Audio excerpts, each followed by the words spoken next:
Pour les bienfaits de son émission, Marc-Olivier Fogiel a fait appel au comique Fabrice Eboué pour assurer la déconne. Et pourtant, Marco le sait, en matière de rire, on n'est jamais mieux servi que par soi-même. Oui, ça serait faux. Hein, non, quand mais même. c'était pas la chute. C'est ce qu'il faut bien comprendre. La chute n'était pas là. C'était une petite préparation pour une chute qui va être ratée, effectivement, du coup. J'adore la chronique de Fabrice ce soir. C'est sa meilleure depuis le début. Hein. Oui, mais là, il y a quelque chose. Il se passe quelque chose. On serait pas en direct. On l'enlèverait au montage, tu vois. Bien sûr, bien sûr. Bien sûr. Bien sûr. Et donc, ta chute, Fabrice. Alors qu'il était président du PSG, on entrevoyait déjà le déconneur qui se cachait en Michel Denisot. Désormais, le déconneur ne se cache plus et laisse aller la prose. J'ai déjà raconté la blague sur la Saint-Valentin. Oui, mais les gens ne regardent pas tous les soirs. Vous la connaissez Aujourd'hui, Vous la connaissez. on fait une rediff. Je croyais. Si. Ben, je fais le début, vous faites la fin. Non, ben non.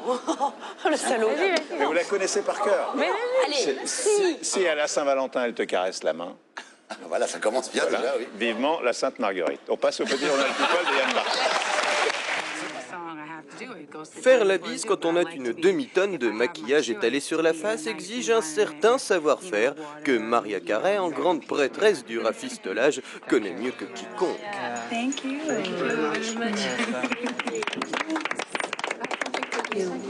Saving the makeup.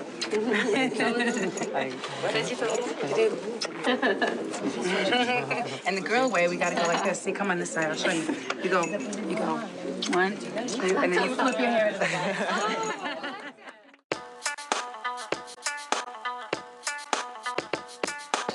Oui, Oui, Jean-Luc Delarue. on voudrait savoir ce qui s'est passé. Les noix de pécan.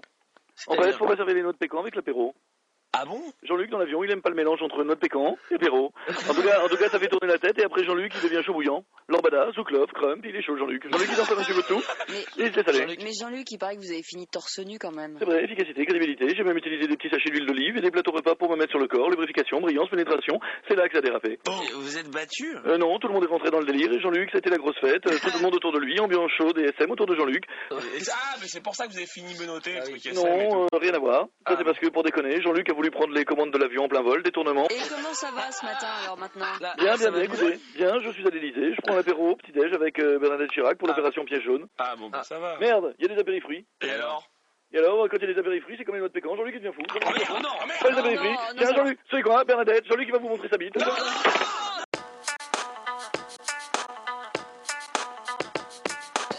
Jean-Luc Delarue a pété un plomb dans un avion la semaine dernière. Peut-être que ça vient des sujets de ses émissions, on sait pas. Tu sais, le mec, il peut être agacé. Allons-y. Bonsoir, c'est Jean-Luc Delarue. Tout de suite après la pub, un numéro spécial de 16 discutes jour après jour, consacré au TOC, ces troubles obsessionnels compulsifs. Ces gens qui ne peuvent s'empêcher de prononcer les mots bite, couille, chatte, orgasme. Je jouis de faire cette émission. Et je peux vous dire qu'après avoir visionné près de 1500 heures de Roche de Zob, à genoux, on sent une certaine émotion du cul.